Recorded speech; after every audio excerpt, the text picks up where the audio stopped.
Yung mga nagsasabi, wala daw yung original craft nito. Yan. Patay na daw siya. Pagpakita ko sa'yo, buhay na buhay, nangingitlog pa yun, nakaparis pa. Nakaparis sa anak niya kasi nag-i-stock ako ng anak. Pala yun. Nagpapangalat pa Kukunin ko yung naman. original craft nito. Yan.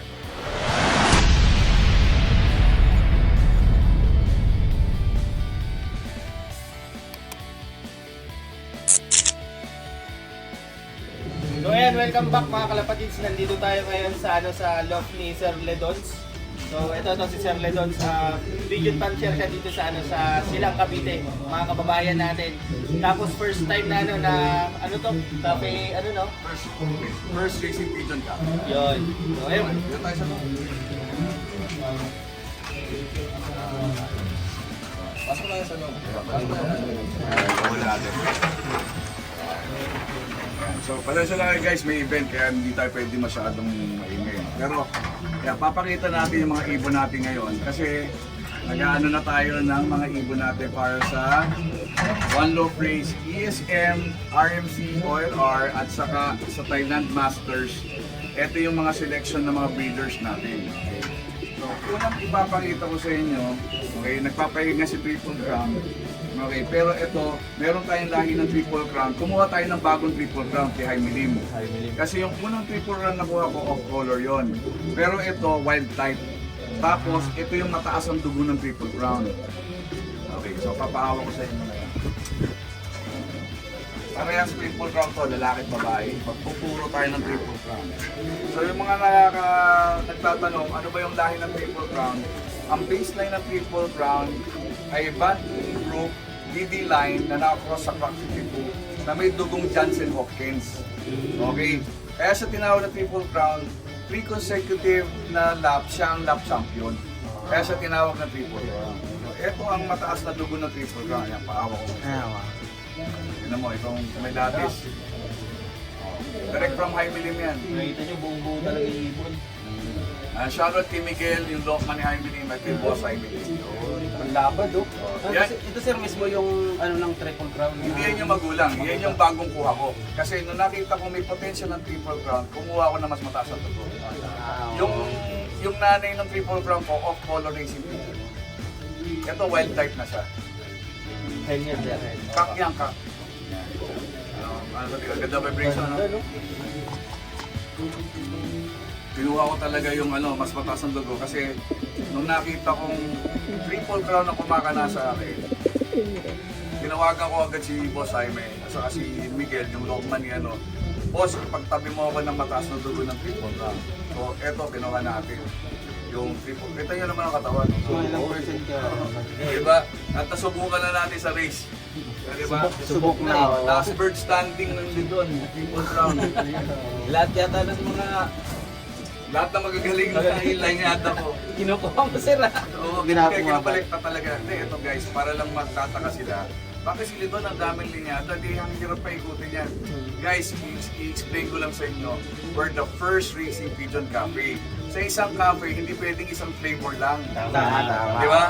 Kaya first racing pigeon cafe, kasi kinolekta natin yung magagaling na linyada sa mga respetadong fancier. Ito yung babae. Triple Crown din. Okay. Ayan. Pero ito, may halo na siyang Stichelbout at Vandenbroek ni Rich Asylum. Richon Asylum. Yan naman yung namayapang natin, fancier na siya sa Asylum. Pero may dugo pa rin siyang Triple Crown sa dam side. Sa star side naman, Vandenbroek sa Stichelbout ni Richon Asylum. Ayan. So pero ano pa rin to, Triple Crown pa rin. Lalong anak niya. Oo, kasi talagang yan, kusak unat at kunat Oo, lang. lumalapot na. Sobrang tindi niyan. Okay. So yun yung ating Triple Crown. Ito naman, nakakita na ba? Siguro naman kilala niyo yung first overall champion ni Jaime Lim. O nakakita, gusto niyo makita yung Super 52 natin. Oh yun, so Okay. Okay. So meron din tayong version ng Super 52 na ilalaro sa One Loaf Race sa ESM. Ito yung inbreed ko ng Crack 52 muna. Kasi for your information guys, ang Super 52, ang linyada nun, two-way crosses lang. Crack 52 saka Koopman. Pero ang natin, meron tayong purong Crack 52 inbreed. Ako na nag-breed nito. So meron ako solid na galing din kay Jaime Lim na crack 52. Direct from Jaime Lim yung magulang nito. Na talagang crack 52. Ayan, kunin mo muna si crack 52. Nasa t-shirt na naman dito. Oh, yan yung anak na nasa t-shirt ko. Ayan, mamaya kukunin natin yung tatay. Ay, ito pala siya. Ayun yan, nakita. Ayan pala. Ayan ang anak ni crack 52. Nasa t-shirt ko pala. Nakita ko kanina pa lang practice. Ito sir yung sa dun kalahi nung Super 52. Hindi pa. Ay, hindi pa to. Ito yung anak nito. Inbreed nito. Inbreed niya sa Bali, ang nanay niya, kapatid niya rin. In-inbreed natin kasi kailangan kong maparami itong si Crack 52. So, nag-stock ako ng Crack 52. Tapos, pinaris ko ngayon doon sa Cookman na pinsang buo ni Super 52. Kasi ang baseline ni Super 52, Crack 52, Cookman. Okay. So, kukunin ko para mabuo ko si Super 52. So, ito yung kalahati ni Super 52. So, kukunin ko yung kalahati, yung Cookman naman. Pag-break nga pala ako ng karakter dito. Ito ang full sibling ni Super 52. Kapatid mismo ng nanay ni Super 52 ang nanay nito. So ito si Cookman. Na pinsang buo ni Super 52. So pag pinagparis ko itong dalawa, Super 52 na siya. Okay. Ito lang for your information guys. Pag bumili kayo ng kapatid at saka anak ni Super 52, nasa 5 digits ang presyo. Okay, sabihin ko na lang yung 5 digits ang presyo. Hindi ko na pwedeng banggitin kung ang Kayo saan. na mag-isip. Kayo na mag-isip. Ngayon guys, nasa atin ang... Ayan. Makahawak man lang. Kapag nag-anak to, may Super 52 na tayo sa Lidon. Ayan, shoutout kay Miguel at kay Boss Jaime. Yan, shout out. Ayan, si Miguel mismo pumili dito sa akin. Yung sa'yo sir, yung galing sa akin. Naandyan, Di ba tinaturuan. ganun din yung- Oh, ganun din ang ulo, parehas. Pare sa parehas. Saka yung vibration. Di ba? Ano? Pag tinanong nyo sa akin presyo niyan, ayaw kong pwede sabihin. Baka malula kayo sa presyo. Baka may benta niyo yung lock niyo. Basta 5 digits. Kaya huwag kayong mambuburaot, napakamahal ng ipon. Ayan, ayun, nahawakan nyo si Super 52. Okay, so ito naman. Okay, ito. Ilalaro natin sa Thailand. Sa Thailand Masters. Okay, Thailand Masters. Ito, ang kaganda nito, pang beauty pageant. At pwedeng ilaro sa karera. Ito si Muleman. Ganda. Karel Muleman. Sorry. Galing kay Casio Pascual. Pero direct kay Karel Muleman ang lahi nito.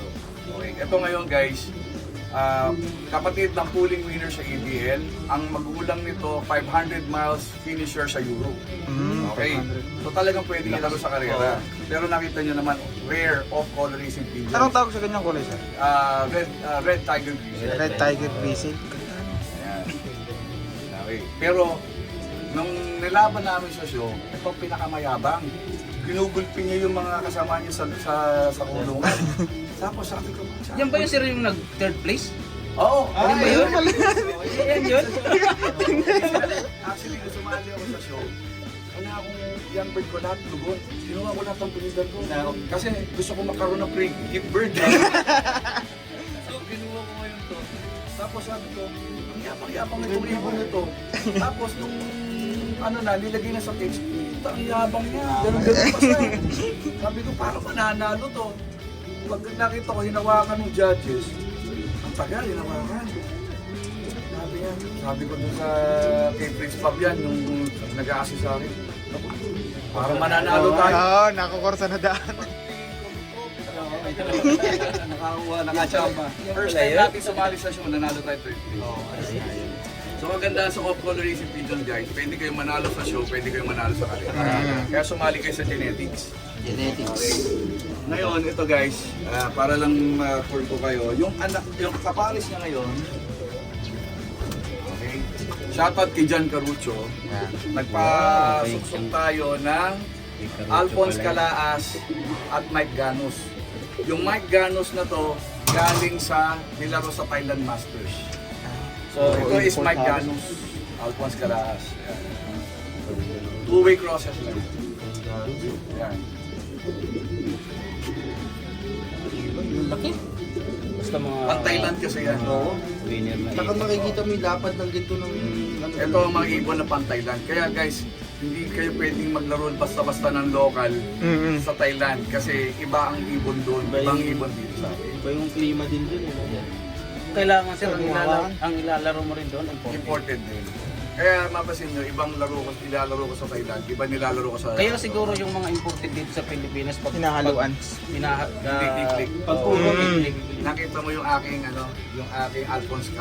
Alphonse Maxim. Imported from Pipa ang Maxim, pero pinross ko sa Alphonse dito sa Pilipinas yung Jimmy Gun. Oo. Kasi- Kadalasan ganun yan. Kasi meron ako sir Olson na imported na kulay white, imported yun.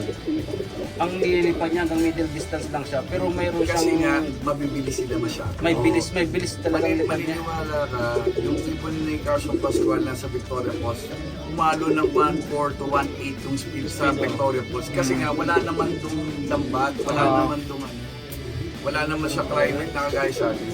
Ano pala sir masasabi niyo sa mga lambatero natin dito? Ayun ako guys. Sasabihin ko sa inyo guys, yung unbelievable ko saka yung kay Jerry Dorizano na Blue Pearl, kung hindi man siya uuwi, dalawa lang, isa lang ang dahilan yan. Hindi dahil bobo ibon ko. Totoo. Nalambat niyo yung ibon ko. Kasi unang-una, nakailang laps na sila. Simula training hanggang third lap, nakaka-uwi sila. Sa second to the last lap, hindi pa sila uuwi. Ang ganda ng weather. Oo. Smash nakauwi. Good luck sa mga nakakuha ng lambat, pero ang sinasabi ko lang sa inyo guys, ang ginagawa nyo ay hindi trabaho, ang ginagawa nyo pagnanakaw. Pamemorwisyo din. Okay, ito guys, siguro para lang okay, ito isa sa pinaka-baseline din ng Lidon, hindi pwede mawala ito sa lahat ng linyada ko. Okay, ito ang, anak ng ating Stitchel Ball, imported from Belgium, pero ito ay tinatawag ko sarili ko ng linyada, SMR. Ano yung SMR? Ito yung isa sa nag-qualify sa RMC na si Surigao, kasamahan ni Alphonse Maxim. Dalawa na lang silang naalis na tira eh. Pero si Surigao parang hindi na siya nahirapan sa training kasi nag-submit kami August. So pag pinilang mo 5 buwan, naglugon yung ibon. Everyday ang training. Namin, nung sinend sa amin ng pictures ng RMC after the activation, lugon yung ibong ko. Kaya sabi nga namin ni brother ko, naku, baka hindi na umabot ng derby kasi lugon na yung ibon. Pero kung hindi lugon yun, sigurado tatapos ng ratio. Saan mo sir na-acquired yung Surigao mo na ano? Yung Surigao, kinuha ko to sa tropang taga Cavite City. Pero ito ay yung direct from Belgium yung tatay nito. Import from Belgium yung Stitchel Bot. So, purong Stitchel Bot from Belgium. Tapos ngayon, nakakross siya sa Rezo Mariano Lee na lagi na nanalo doon sa tropa ko sa Cavite City. Ngayon, kinuha ko yung anak na si SMR, tapos yung original na Stitch. Ngayon, nag-inbreed ako kasi gusto ko mapataas yung dugo ng Stitchel Bot. Kaya 75% na to. Ngayon, nung pipili ako ng palaro sa RMC, yung nanay nito na kapatid niya, pinaris ko sa 100% ng Rezo. Yun yung kumana sa atin ngayon sa RMC. Bale sir, breed mo na to sir? Breed ko na yan. Dapat eh, no? 1 day meal yan, pero pakita mo ito. Tapos yung dulo, matulog sexy na. Mamaya papakita ko yung tatay niya. Ganda ng pagka-breed mo nito. Perfect. Perfect yung katawan. Hinawakan ni rin to, hinawakan din ni Boss Jaime to. Tsaka tingin pa lang. Pang breeder, saka ni Randy Tan. Breeder type siya. Oo, Breeder type talaga siya. Kaya hindi sa ko siya katawan dinala. kita eh. Pero nalipat to sa akin. Pero hindi ko siya sinama. Okay. Kukunin ko ngayon, yung mga nagsasabi, wala daw yung original craft. Ayan. Patay na daw siya. Pakita ko sa iyo, boy na buhay, nangingitlog pa yun, nakaparis pa. Nakaparis sa anak niya kasi nag-stock ako ng anak. Pala yun. Nagpapangalat Kukunin pa ko lang. yung original craft. Yan. Kunin natin yung original craft. Pahawak na lang ha. Sige sir. Ito maganda kita ko. Sa katawan. Ganda ng katawan nito. Ganun breeder type talaga yun. Kaya nasa t-shirt ko yan. Ayun o. Ayan. Yun yung nasa t-shirt ko. Ah, yan yan. Yan. Ito yung original na crack 52 ni Sir Ledon. Oh, galing dito sa Ayan, ilalim yan. Yan. Yan, buhay pa. Buhay pa. Yan sabi mo, patay na raw. Yan, buhay pa yung original. Nagbubuga pa to. Nagbubuga pa yan sir? Oh, ayun o, okay. nakapakay sa anak niya, sa kapatid. Nasa breeding cage pa eh. Pag nasa breeding cage, nagbubuga pa yan. Nasa alaga. Nasa alaga. Pag ang Pero ibon kasi papakita ko sa inyo, hindi yan, may masyado. microchip yan. Nilaro ni Jaime din yan. Oh, may microchip. Ayan oh. 2012 guys oh. 2012 po. Oh, 2012. May pedigree to. Galing kay Boss Jaime. Oh, ganito. Ito original na craft ito ni Boss Jaime. Di ba? Kita mo yung mga anak parehas ng itsura. Yan yung mga mamahalin niyang ibon. Wag niyo na itanong kung magkano din. Track 52 flying machine yan ang Oo, yan talaga. Kaya nag-i-stock tayo kasi yung stock, yun yung ginagamit kong pang-breed dun sa mga ibang breeding line ko. Na kinuha rin natin, na kinuha natin sa, sa mga respected fancier. Okay, so, kunin natin ngayon yung original na Stitch, galing from Belgium. Yan, import. Okay. So, eto guys, si Stitch kanina, di ba? O, eto yung galing Belgium. Ang laki yun. Oh, imported from Belgium. Tanongin nyo kung nangingitlog pa to, naghahanap pa to. 2010. 2010, no? Oo nga, no, mas Pero mas, matanda. ang mukha, ang itsura niya parang bata. Nasa Oo, alaga parang mas niya. bata nga. Ngayon, nakakross siya sa anak niya. Na 75% Stitch din. Sa SMR din nakakross yan. Nagpupuro na halos, no? Oh, halos magpupuro na. Kaya pag Nagpupuro na naglabas siya ng halos. 80 plus. Oo. Kaya gusto mong iramin sir yung yung Stitch ko. Kasi mag-half, half brother, half sister ako. Kasi hindi mahirap po kasi ng ng laging balik sa magulang. Oo. So ang gagawin natin, kukunin ko yung Stitch mo para yung anak noon, ipaparis ko sa kapatid niya na half sister niya o half brother niya bago ko ibalik dito. Para meron silang Levi-core sila, mas malakas. Oo. Alam mo na kung bakit. Nakakuha ng Yan, nagpapatibay tayo ng Stitch dito. Okay. So far, yan yung ating mga solid lines dito. Ngayon, di pa tayo doon, kaya lang medyo tahimik lang tayo. Papakita ko ngayon ang panlaro natin na Young Bird. Yung Young Bird natin na pang Lalaban ako sa kayo.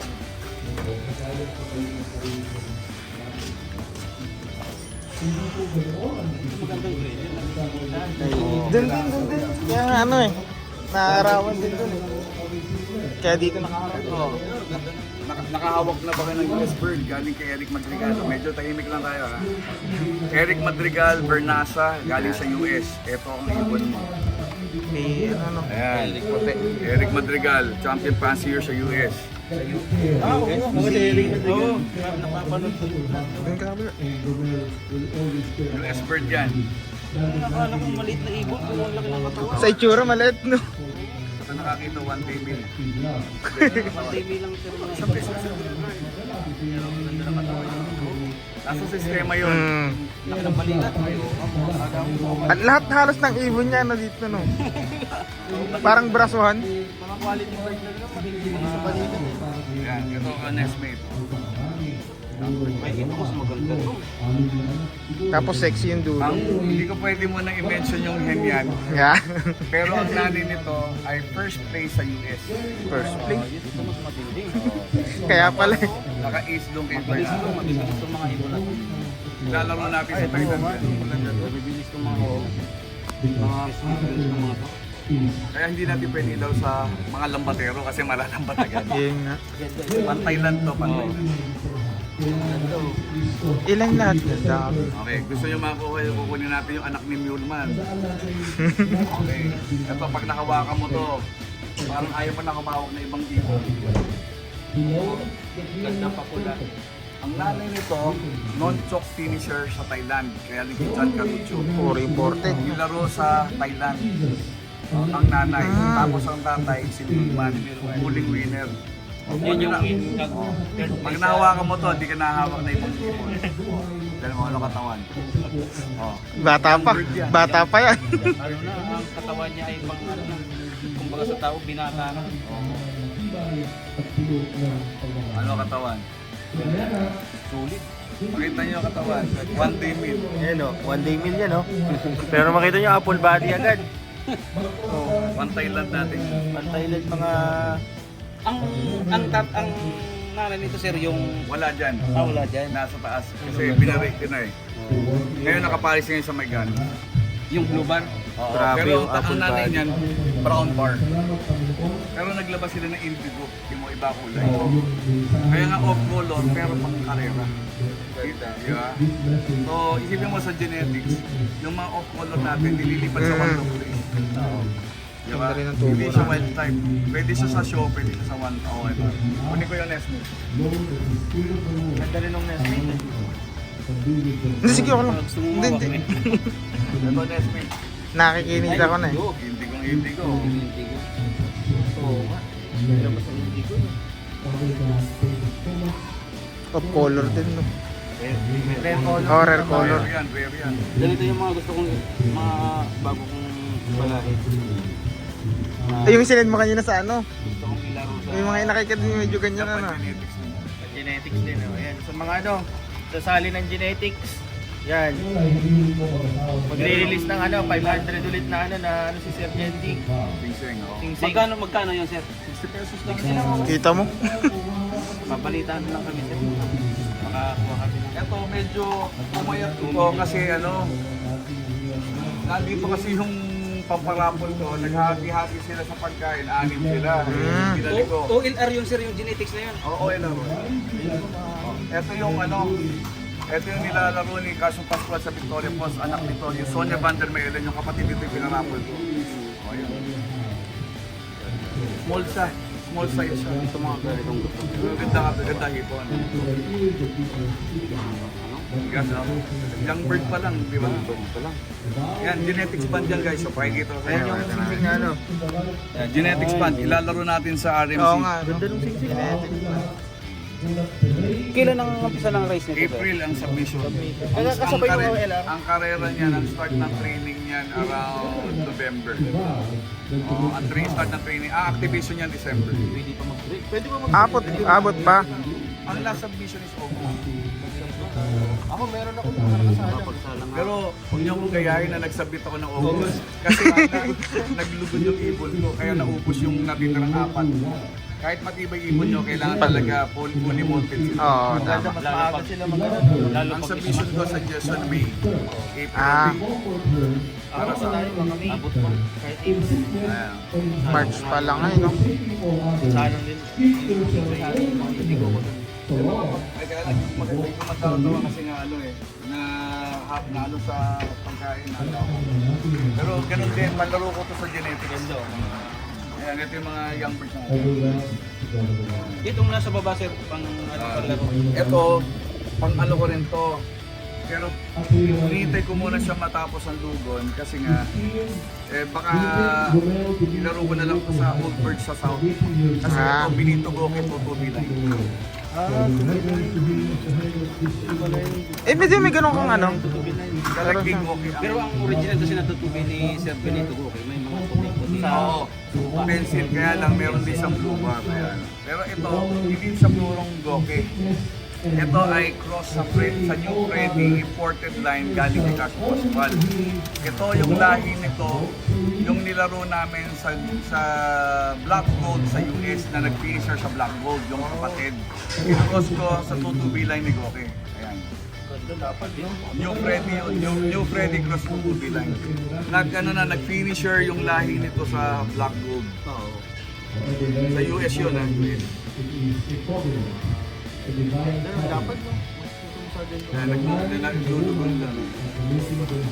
Iba-iba ng bloodline pero parang pare-pareho, no? Ng hipo, no? Mga ano kasi, mga Winning line eh. Kumbaga nandun na talaga yung nahanap. Bibigay ng foundation, dapat talaga may resulta. Oo, tama. Saka kung kaya nyo mag-direct kayo. Ngayon, ang ano doon kasi, ganun din naman po kasi ang patuka ng mga pet shop line at tama. saka ng mga may linyada. Ang difference lang po ng may linyada, mataas ang value ng ibon. Tama. Compared doon sa hindi walang linyada. Konti na lang naman idadagdag nyo. Huwag na kayo bumili ng lambat. 5,000 rin naman ang lambat birds. Nakakabili naman kayo ng entry level na 6K kahit kay Jaime Martinezon. Chua. Ang point mo lang doon, at least Direct, yung oo. ibon mo. Hindi galing sa nakaw. Huwag yung suporta ng nakaw, magpaparapol na Ah, tama. Wag tangkilikin yung mga nasa lambat. Yung mga lambat na yan. Oo. So yan, ano, so I hope na nag-tour na enjoy naman ba kayo sa ano Oh, natin? sir. So, at Thank you least- very much, sir. at least para kayo nag-love visit sa mga respetado yung fans. Tama, sir. Nakalagay sa atin yun. Okay, salamat ah. So, ayan, Thank you, sir. sa panonood mga kalapatid. So, ayan, siguro minsan tayo dito, mapapabisita kay Sir Ledons kasi malapit lang. And good luck sa mga lalaro ng RMC o LR. Tsaka tangkilikin natin yung panibago genetics, mga off-color dyan. So, ayan, sali na kayo. So, ayun lang kalapatids. Thank you.